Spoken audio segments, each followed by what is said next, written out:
Welcome to the Lockdown Economy, a social nonprofit initiative by the think tank AlterContacts to help small businesses and entrepreneurs overcome the challenges of the pandemic and reactivate the economy. I'm Mike Tierney, and today we're visiting Portland, Oregon, and we're speaking with Sarah Shaoul. She's the founder of Bricks Need Mortar, how it got started and what your business does. Bricks Need Mortar really started with something with a call to action that I had created called PDX SOS. So um, when previous to the actual pandemic hitting, so people had been hearing about the virus, and a lot of businesses had been reaching out. And I work as a small business coach and consultant, and some of my clients were reaching out and saying, people aren't coming in. People are concerned about this virus, I think. What can we do? And so I recreated something I had done previously around some poor, really bad winter weather. And I just encouraged people to go out and buy gift certificates from these small businesses that were hurting. And the timing of setting this up uh, dovetailed with the stay-at-home order. And so within, I think, a week, we had 250 businesses on board, and it started off as a blog post, um, and and now it's a full-on website, and it's with over 800 businesses on it. So that's called PDXSOS, and again, that's a consumer-facing call to action. And at the same time, these businesses were really needing guidance. There was a real lack of guidance at really every level of government.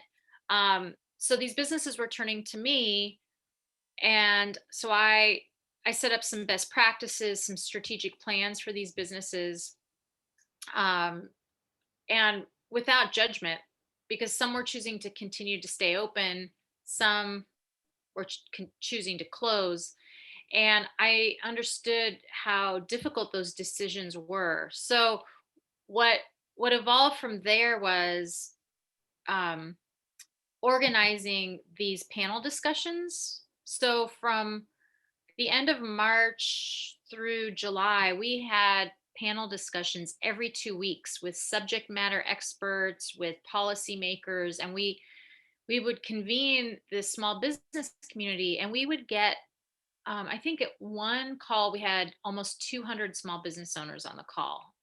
And in the first 4 months, we consistently had over 100 small business owners on every call. And we would do discussions about everything from, um, how to stay in contact and keep with your customers and keeping them engaged, um, how and when to safely reopen, how to market your business.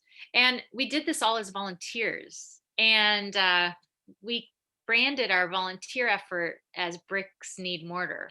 And so it wasn't really a business until really the end of the third quarter of 2020, when we had that, are we going to keep doing, what is our role here ongoing? And we asked the community we were helping, and they said, we definitely think there's a need. We wish that your organization had been in operation prior to all of this, but we really were born from the pandemic. And so we decided to become a formal membership organization at the very end of last year, I would say like October of 2020. So to come full circle on that question, Bricks Need Mortar is a membership organization that provides visibility through both advocacy and with some marketing as well. We do learning sessions, we provide technical assistance, consulting, and community for these businesses. So your experience as a consultant in businesses, you're a business owner yourself in Portland for many years.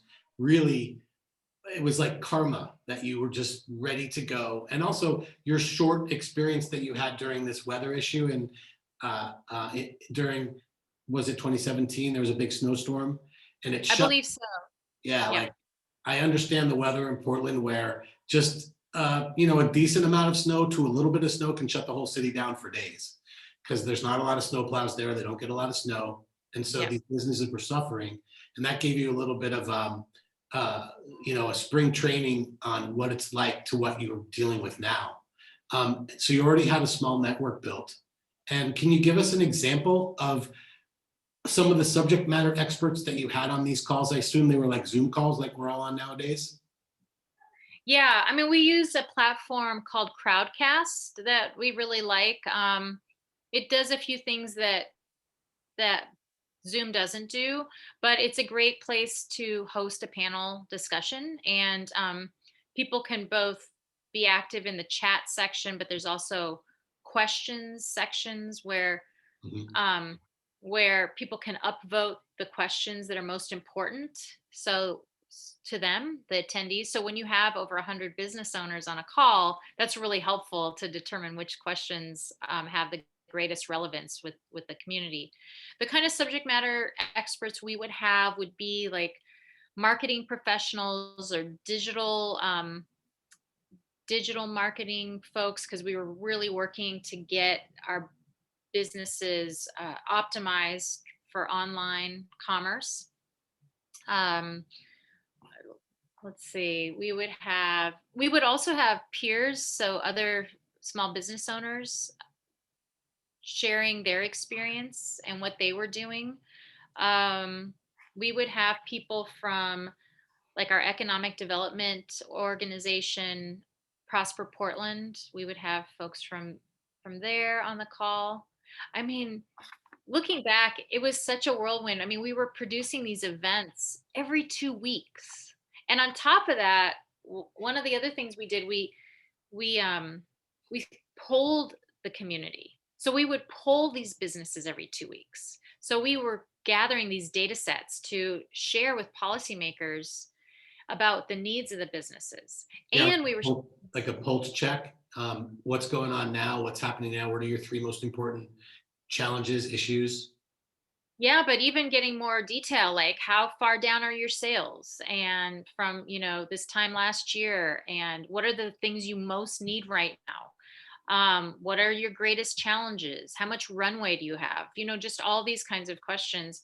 And then and every poll was very timely. So in June, when Portland was significantly ex- experiencing I mean, we have had some very active protests, a very active protest movement here in Portland. And so we would poll, like in June, I think our survey was really focused around the impact of the protests to businesses, which was really great polling, because what we could show was, and I don't have the poll in front of me right now, but significant number of small business owners supported the protests, even though they may have, you know, some might argue that they negatively impacted the businesses. Yeah. But I think overall, not to stay on that point too much, but overall, the small business owners we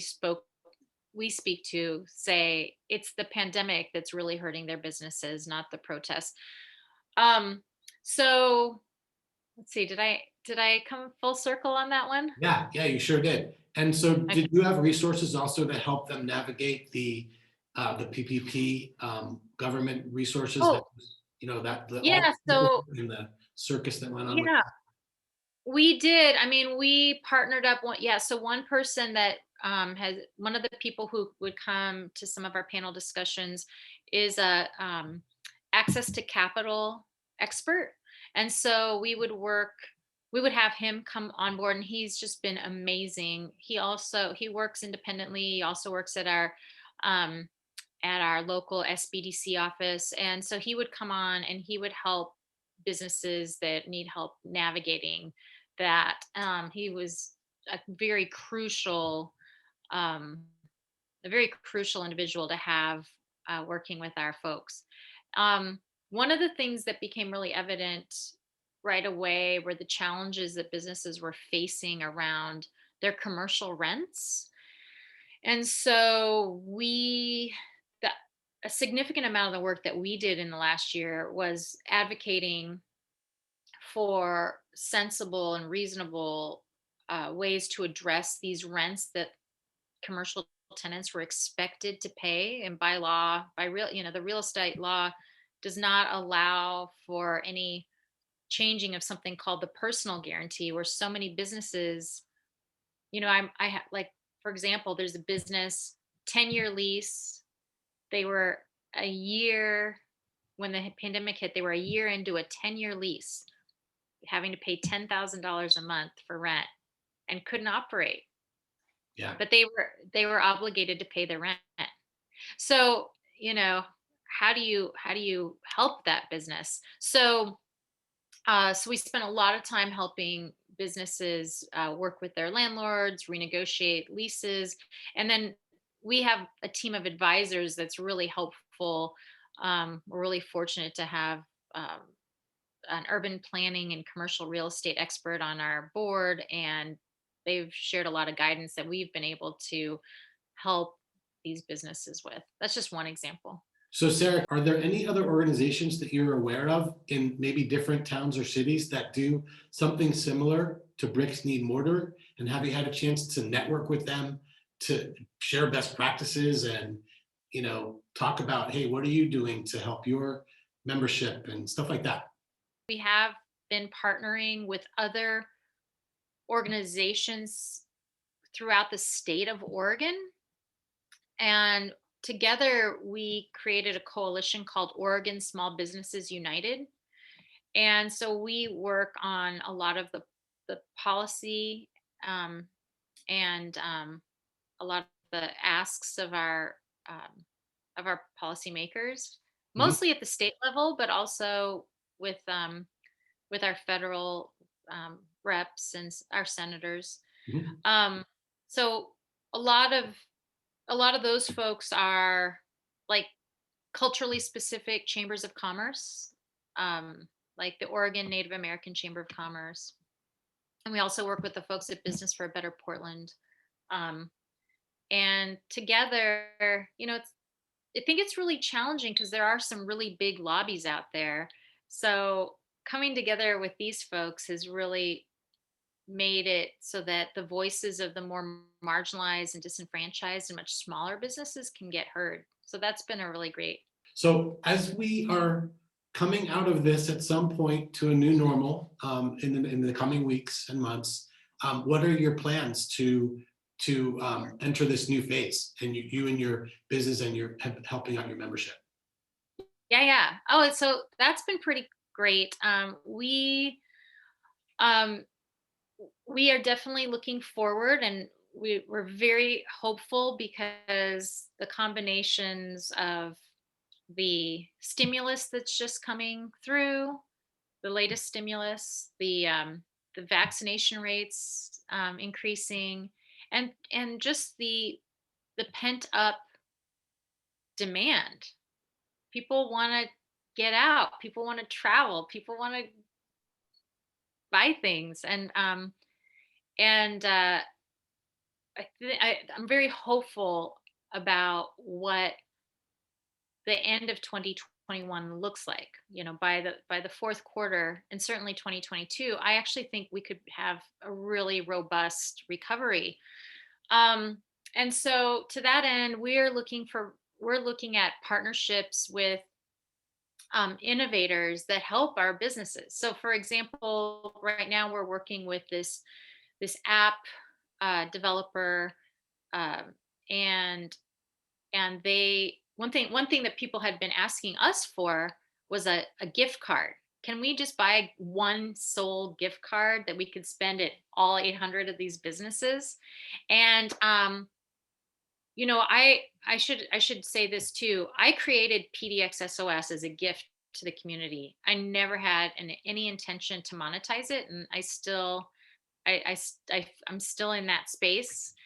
And that, bricks and mortar is the business, but the marketing arm is PDXSOS, which we don't monetize. But so we couldn't figure out, not bringing any money in through PDXSOS, how to create that gift card. So we actually found a partner who has this great payment solution um, that significantly cuts credit card rates. Right. It, Yeah. it, it kind of goes around that. And so it's a very reasonable rate. And we're partnering with them because they can actually create this uh, like a phone app gift card. Yeah, like So a you could buy universal. a gift card, you could Yeah. gift it to other people, and they could use it at any of the businesses that and we have, icons. We're just getting this going. So we have icons that we'll be putting by all the businesses that accept this. So Mhm. people can buy one of these cards. None of the money goes to us at all. Really buying one of these cards is just like it comes out of your bank account. So it's kind of like using a debit card. Mhm. um, and so that's a great solution to spread the word about small businesses. So we're excited about doing that. We've also acquired a uh, a shopping program. It's like a gamified event called Little Boxes. I don't know if you're familiar with that, but Little Boxes incentivizes people shopping local, particularly around the holidays.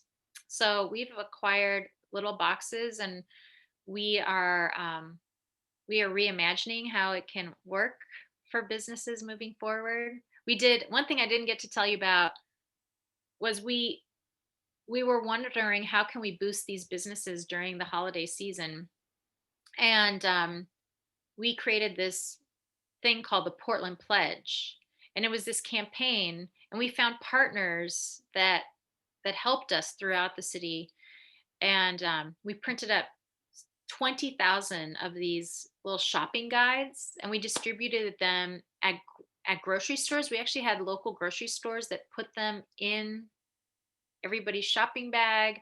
Um, and then we had a street team of teens that we got some T-shirts printed up from one of our local businesses called Portland Gear. And they said, put your money where your heart is, take the Portland Pledge. So we had our street team wearing these T-shirts.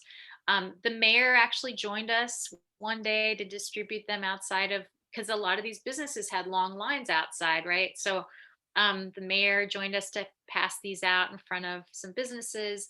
Um, and these are really, our street team was really well trained to be safe, but you know, and but they were safely distributing these shopping guides outside of grocery stores where there are long lines, and then we got a lot of media coverage around that. And so looking to how we can um, take, and I should say too, we also um, we polled all the businesses, and some of them said it was their best holiday season they've ever had, Wow. even with all that's going on, right? Yeah. And so we're looking at how can we continue with what was best about that program and re-envision uh, Little Boxes, and just keep building on this um, this awareness that I think we've really put out in the community, that not only do our small businesses need, but we need them, and we want to see them continue.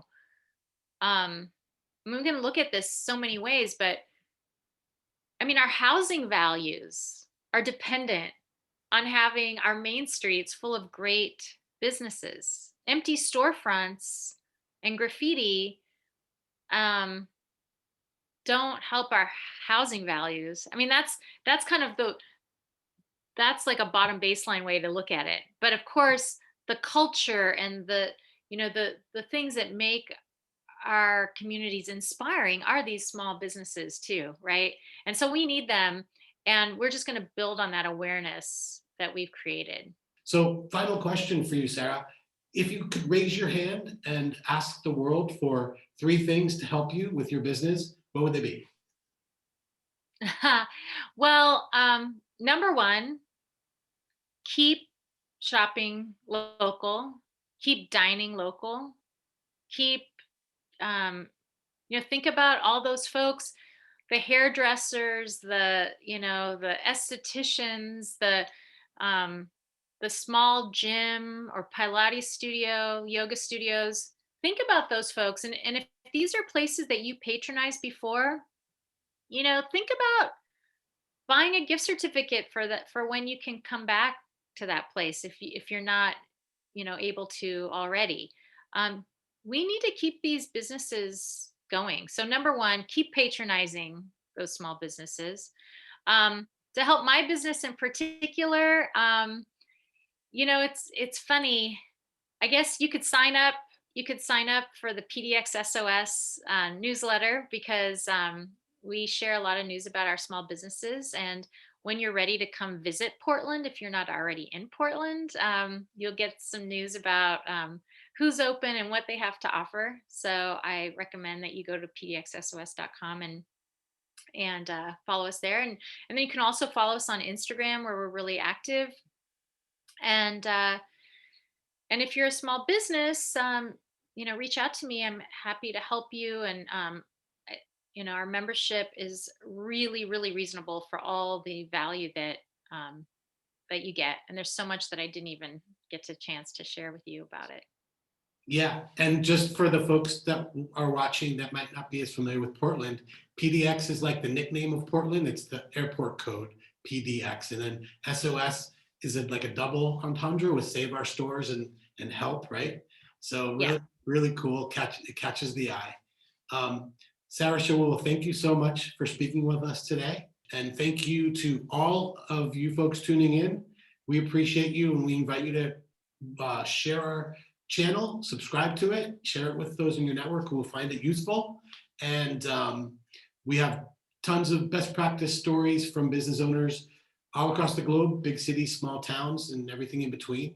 For now, I'm going to say goodbye. I'm Mike Tierney. Stay tuned and stay healthy.